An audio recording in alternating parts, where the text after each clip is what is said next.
Guys welcome back to the channel. ಮೊದಲನೇದಾಗಿ WrestleMania 42 ನ stage ಬಗ್ಗೆ ಮಾತಾಡೋದಾದ್ರೆ ಲಿಟ್ರಲಿ ಡಬ್ಲ್ಯೂ ಅವರು ಇನ್ನೂ ಕೂಡ ಸ್ಟೇಜ್ ಕನ್ಸ್ಟ್ರಕ್ಷನ್ ನ ಪ್ರಾರಂಭ ಕೂಡ ಮಾಡಿಲ್ಲ. ಇನ್ನು 2 ವಾರ ಮಾತ್ರ ಬಾಕಿ ಇದೆ ಗುರು. ಇನ್ನೂ ಕೂಡ ಸ್ಟೇಜ್ ನ ಬಿಲ್ಡ್ ಮಾಡೋದಕ್ಕೆ ಪ್ರಾರಂಭ ಕೂಡ ಮಾಡಿಲ್ಲ. ನನಗೆ ಶಾಕ್ ಆಯ್ತು. ಅದಾದ್ಮೇಲೆ ಗೊತ್ತಾಯ್ತು 10ನೇ ತಾರೀಕು ಹಾಗೆ 11ನೇ ತಾರೀಕು ಬ್ರೂನೋ ಮಾರ್ಸ್ ಅನ್ನೋರ್ದು ಕಾನ್ಸರ್ಟ್ ಇದೆಯಂತೆ, ಅದೇ ಸೇಮ್ ಅಲಿಜಿಯನ್ ಸ್ಟೇಡಿಯಂ ಅಲ್ಲಿ. ಸೊ ಆ ಒಂದು ಕಾನ್ಸರ್ಟ್ ನ ಮುಗಿಸ್ಕೊಂಡು ಡಬ್ಲ್ಯೂ ಅವರು ಸ್ಟೇಜ್ ಬಿಲ್ಡ್ ನ ಪ್ರಾರಂಭ ಮಾಡ್ತಾರೆ. ಲಿಟ್ರಲಿ 10-11ನೇ ತಾರೀಕು ಮುಗಿದ್ಮೇಲೆ ಅವರು 12ನೇ ತಾರೀಕಿಂದ ಸ್ಟೇಜ್ ಬಿಲ್ಡ್ ಪ್ರಾರಂಭನ ಮಾಡಿದ್ರು ಕೂಡ ಇನ್ನ ಉಳಿಯೋದು ಕೇವಲ 8 ದಿನ. 8 ದಿನದಲ್ಲಿ ಇನ್ನ ಯಾವ ನೆಕ್ಸ್ಟ್ ಲೆವೆಲ್ ನ ಸ್ಟೇಜ್ ನ ಬಿಲ್ಡ್ ಮಾಡ್ತಾರೆ ಅಂತ ನೋಡಬೇಕು. ಐ ಥಿಂಕ್ ಈ ಬಾರಿ ನಮಗೆ ಸ್ಟೇಜ್ ಎಕ್ಸ್ಪೆಕ್ಟೇಷನ್ಸ್ ನ ಜಾಸ್ತಿ ಇಟ್ಕೋಬಾರ್ದು ಅಂತ ಅನಿಸ್ತಾ ಇದೆ. ಯಾಕಂದ್ರೆ ಸ್ಟೇಜ್ ನ ಬಿಲ್ಡ್ ಮಾಡೋದಕ್ಕೆ ಜಾಸ್ತಿ ಟೈಮೇ ಇಲ್ಲ. ಬಟ್ ಡಬ್ಲ್ಯೂ ಅವರು ರೀಸೆಂಟ್ ಆಗಿ ಹೇಳಿದ್ರು ಸ್ಟೇಜ್ ಮೇಲ್ಗಡೆ ಇರ್ತಕ್ಕಂಥ ಟಿಕೆಟ್ಗಳನ್ನು ಕೂಡ ನಾವು ಮಾರಾಟ ಮಾಡ್ತಾ ಇದೀವಿ ಅಂತ. ಅದ್ರ ಕತೆ ಏನು ಲಿಟ್ರಲಿ ಏನು ಐಡಿಯಾ ಇಲ್ಲ. ಈ ಬಾರಿಯ ಸ್ಟೇಜ್ ಯಾವ ರೀತಿ ಇರುತ್ತೆ ಏನು ಕೂಡ ಐಡಿಯಾ ಇಲ್ಲ. ನಾನು ಕೇಳ್ಕೊಳ್ಳೋದೊಂದೇ, ರಸಲ್ ಮೇನಿಯಾ 35 ರೀತಿ ಒಂದು ದೊಡ್ಡ ಸ್ಕ್ರೀನ್ ನ ಹಾಕಿ ಇದೇ ಸ್ಟೇಜ್ ಅಂತ ಇಡಬೇಡಿ ಗುರು. ಸಿಕ್ಕಾಪಟ್ಟೆ ಎಕ್ಸ್ಪೆಕ್ಟೇಷನ್ಸ್ ನ ಇಟ್ಕೋತಾ ಇದೀವಿ. ಈ ಬಾರಿ ಥೀಮು ಕೂಡ ನಮಗೆ ಗೊತ್ತಿಲ್ಲ ರಸಲ್ ಮೇನಿಯಾದು ಹೇಗಿರುತ್ತೆ ಅಂತ. ಏನೇ ಆಗ್ಲಿ 10-11ನೇ ತಾರೀಕು ಆ ಒಂದು ಕಾನ್ಸರ್ಟ್ ಮುಗಿದ್ಮೇಲೆ ಡಬ್ಲ್ಯೂ ಅವರು ಸ್ಟೇಜ್ ಬಿಲ್ಡ್ ನ ಪ್ರಾರಂಭ ಮಾಡ್ತಾರೆ. ನೋಡೋಣ ಗೈಸ್ ಈ ಬಾರಿಯ ರಸಲ್ ಮೇನಿಯಾ ಸ್ಟೇಜ್ ಯಾವ ರೀತಿ ಇರುತ್ತೆ ಅಂತ. ಇನ್ನು ನಮ್ಮ ನೆಕ್ಸ್ಟ್ ಅಪ್ಡೇಟ್ ಕಡೆ ಬರೋದಾದ್ರೆ ಇದ್ರತಕ್ಕಂಥದ್ದು ನಮ್ಮ ಪ್ಯಾಟ್ ಮ್ಯಾಕಫಿ ಅವರ ಬಗ್ಗೆ. ರೀಸೆಂಟ್ ಆಗಿ ನಮಗೆ ಪ್ಯಾಟ್ ಮ್ಯಾಕಫಿ ಶೋ ನೋಡೋದಕ್ಕೆ ಸಿಗುತ್ತೆ. ಅಂಡ್ ಅದರಲ್ಲಿ ನಮ್ಮ ಪ್ಯಾಟ್ ಮ್ಯಾಕಫಿ ಅವರು ಬಹಳಷ್ಟು ವಿಚಾರಗಳ ಬಗ್ಗೆ ಮಾತಾಡಿದ್ದಾರೆ. ಅವ್ರು ಹೇಳ್ತಾರೆ, ನಾನು ಬಂದು ಸ್ಮ್ಯಾಕ್ ಡೌನ್ ನಲ್ಲಿ ಆ ರೀತಿ ಕೆಲಸನ ಮಾಡಿದ್ರು ಕೂಡ ರಸಲ್ ಮೇನಿಯಾ ಟಿಕೆಟ್ಸ್ ಗಳು ಇನ್ನೂ ಕೂಡ ಬೂಸ್ಟ್ ಆಗಿಲ್ಲ. ಏನೇ ಆಗ್ಲಿ ನಾನು ಹಾಗೆ ರ್ಯಾಂಡಿ ಆರ್ಟನ್ ಇಬ್ರು ಕೂಡ ರಸಲ್ ಮೇನಿಯಾದಲ್ಲಿ ಆ ಒಂದು ಚಾಂಪಿಯನ್ಶಿಪ್ ಗೆ ಮ್ಯಾಚ್ ಆಗ್ತಾ ಇದೆಯಲ್ಲ, ಆ ಒಂದು ಮ್ಯಾಚ್ ಒಳಗಡೆ ತುಂಬಾನೇ ವಿಚಿತ್ರವಾದ ಪ್ಲಾನಿಂಗ್ಸ್ ಗಳನ್ನ ಮಾಡ್ತಾ ಇದೀವಿ ಅಂತ ನಮ್ಮ ಪ್ಯಾಟ್ ಮ್ಯಾಕಫಿ ಅವರು ಸ್ಟೇಟ್ಮೆಂಟ್ ನ ಕೊಟ್ಟಿದ್ದಾರೆ. ನಾಳೆ ಕಂಪ್ಲೀಟ್ ಆಗಿ ತಿಳಿಸ್ಕೊಡ್ತೀನಿ. ಇನ್ನು ಬಹಳಷ್ಟು ವಿಚಾರಗಳಿದೆ ಗಾಯ್ಸ್. ಇದ್ರೆಲ್ಲದ್ರ ಬಗ್ಗೆ ಸಿಕ್ಕಾಪಟ್ಟೆ ಅಪ್ಡೇಟ್ ಗಳು ಬಂದಿದೆ. ನಮ್ಮ ಪ್ಯಾಟ್ ಮ್ಯಾಕಫಿ ಅವರು ತನ್ನ ಶೋ ಅಲ್ಲೂ ಕೂಡ ಮಾತಾಡಿದ್ದಾರೆ. ಇನ್ನ ಒಂದು ಶಾಕಿಂಗ್ ಅಪ್ಡೇಟ್ ಏನಪ್ಪಾ ಅಂದ್ರೆ, ಒರಿಜಿನಲ್ ಆಗಿ ನಮ್ಮ ಪ್ಯಾಟ್ ಮ್ಯಾಕಫಿ ಅವರು ಪ್ಲಾನೇ ಆಗಿರ್ಲಿಲ್ವಂತೆ.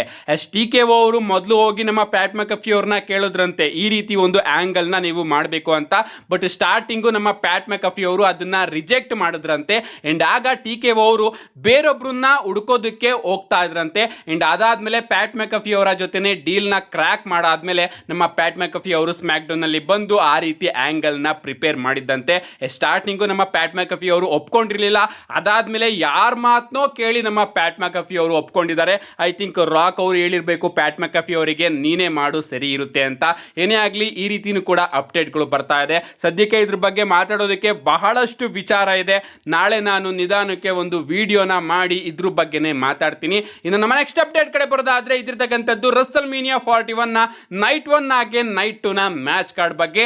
ಡಬ್ಲ್ಯೂ ಅವರು ಅಫಿಷಿಯಲ್ ಆಗಿ ಇವತ್ತು ಸಂಜೆ ರಿವೀಲ್ ಮಾಡ್ತಾರೆ ರಸಲ್ ಮೇನಿಯಾ 41 ನ ನೈಟ್ 1 ನಲ್ಲಿ ಯಾವ ಮ್ಯಾಚ್ ನೋಡೋದಕ್ಕೆ ಸಿಗುತ್ತೆ, ಅದೇ ರೀತಿ ನೈಟ್ 2 ಅಲ್ಲಿ ಯಾವ ಮ್ಯಾಚ್ ನೋಡೋದಕ್ಕೆ ಸಿಗುತ್ತೆ ಅಂತ.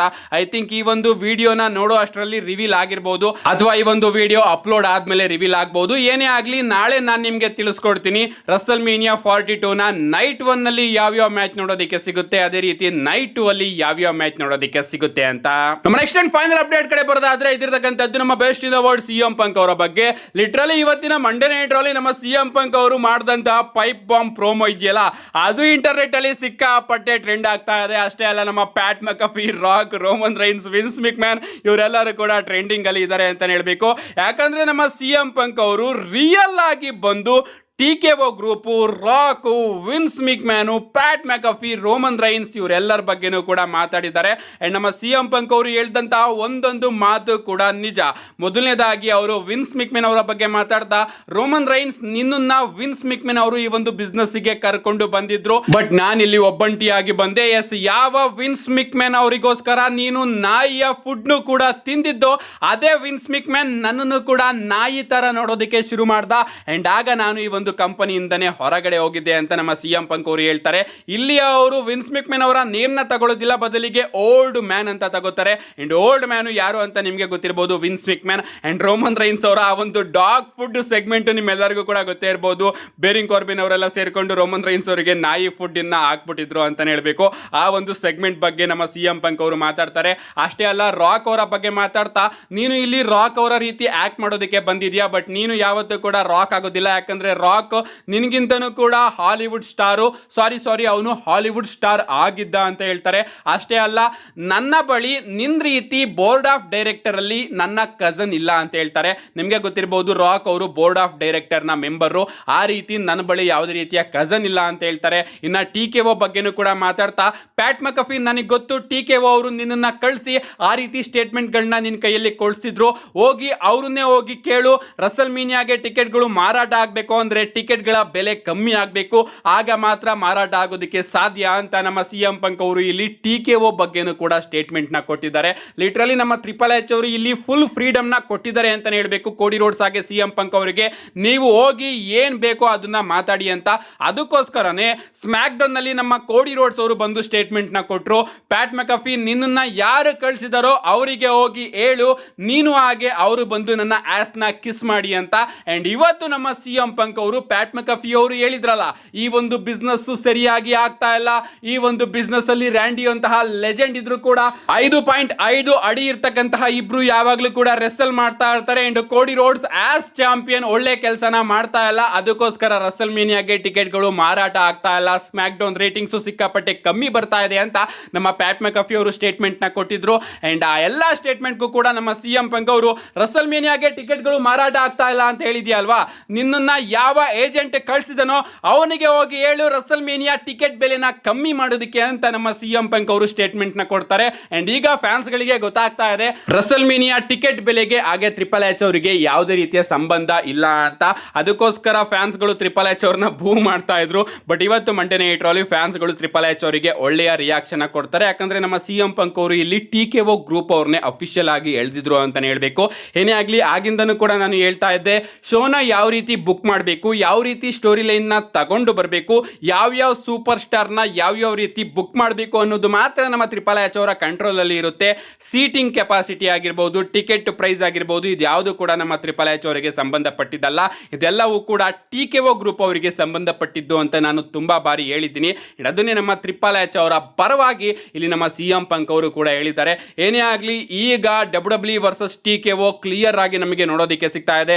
ಇದ್ರ ಬಗ್ಗೆ ನಮ್ಮ TKO ಅವ್ರು ಏನಾದರೂ ರಿವರ್ಸ್ ಆನ್ಸರ್ ನ ಕೊಡ್ತಾರಾ? ಇಲ್ಲಿ ನಮ್ಮ CM ಪಂಕ್ ಅವರು ಇನ್ನ ಒಂದನ್ನ ಗ್ರೂಪ್ ವಿಚಾರವಾಗಿ ಹೇಳ್ತಾರೆ. TKO ದವರು Roman Reigns, Rock, Pat McAfee ಹಾಗೆ ಪಾಲ್ ಹಿಮೆನ್ ನಿಮ್ದು ಒಂದು ಗ್ರೂಪ್ ಇದೆ ಅಂತ ಅಲ್ಲಿ ಮೆನ್ಷನ್ ನ ಮಾಡ್ತಾರೆ ಅಂತಾನೆ ಹೇಳ್ಬೇಕು. ಅಂದ್ರೆ ರೋಮನ್ ರೈನ್ಸ್, ನನಗೆ ನಿನ್ ರೀತಿ ಯಾರದೇ ರೀತಿಯ ಸಪೋರ್ಟ್ ಸಿಗ್ತಾ ಇಲ್ಲ, ರಾಕ್ ಅವ್ರ ಸಪೋರ್ಟ್ ಇಲ್ಲ, ವೈಸ್ ಮ್ಯಾನ್ ಜೊತೆ ನಾನು ಇಲ್ಲ, ಹಾಗೆ ಹೀಗೆ ಅಂತ. ಅಂಡ್ ಈ ಕಡೆ ಟ್ರಿಪಲ್ ಎಚ್ ಅವರ ಪರವಾಗಿ ನಮ್ಮ CM ಪಂಕ್ ಹಾಗೆ ಕೋಡಿ ರೋಡ್ಸ್ ಅವರು ಇದ್ರೆ, ಆ ಕಡೆ TKO ಪರವಾಗಿ ರಾಕ್, ರೋಮನ್ ರೈನ್ಸ್ ಹಾಗೆ ಪಾಲ್ ಹಿಮೆನ್ ಎಲ್ಲರೂ ಕೂಡ ಇದ್ದಾರೆ. ಎರಡು ವಿಭಿನ್ನವಾದ ಟೀಮ್ಸ್ ಗಳ ನಡುವೆ ಈಗ ನಮಗೆ ವಾರ್ ನೋಡೋದಕ್ಕೆ ಸಿಗ್ತಾ ಇದೆ WWE ಇಂಟರ್ನಲ್ಲಿ ಅಂತಾನೆ ಹೇಳ್ಬೇಕು. ಏನೇ ಈ ಒಂದು ಸ್ಟೋರಿ ನೋಡಬೇಕು, ರಸಲ್ ಮೇನಿಯಾ ಮೇಲೆ ಯಾವ ರೀತಿ ಪ್ರಭಾವ ಬೀರುತ್ತೆ, ಪೋಸ್ಟ್ ರಸಲ್ ಮೇನಿಯಾ ಮೇಲೆ ಯಾವ ರೀತಿ ಪ್ರಭಾವ ಬೀರುತ್ತೆ ಅಂತ. ಅಂಡ್ ಅಷ್ಟೇ ಅಲ್ಲ, ಇದ್ರ ಬಗ್ಗೆ TKO ಅವ್ರು ಏನಾದ್ರು ಆನ್ಸರ್ ನ ಕೊಡ್ತಾರ, ಕೋಡಿ ರೋಡ್ಸ್ ಹಾಗೆ CM ಪಂಕ್ ಅವರ ಮೇಲೆ ನಮ್ಮ TKO ಅವ್ರು ಏನಾದ್ರು ರಿಯಾಕ್ಟ್ ಮಾಡ್ತಾರ, ಏನಾದ್ರು ಪನಿಷ್ಮೆಂಟ್ ನ ಕೊಡ್ತಾರ ಅನ್ನೋದಕ್ಕೆಲ್ಲ ನಾವು ಕಾದ್ ನೋಡ್ಬೇಕು. ನಿಮ್ಗೆ ಅನ್ಸುತ್ತೆ ಇದ್ರ ಬಗ್ಗೆ ನಿಮ್ಮ ಅನಿಸಿಕೆನ ಕಮೆಂಟ್ ಮಾಡಿ ಅಂತ ಹೇಳ್ತಾ, see you guys in my next video.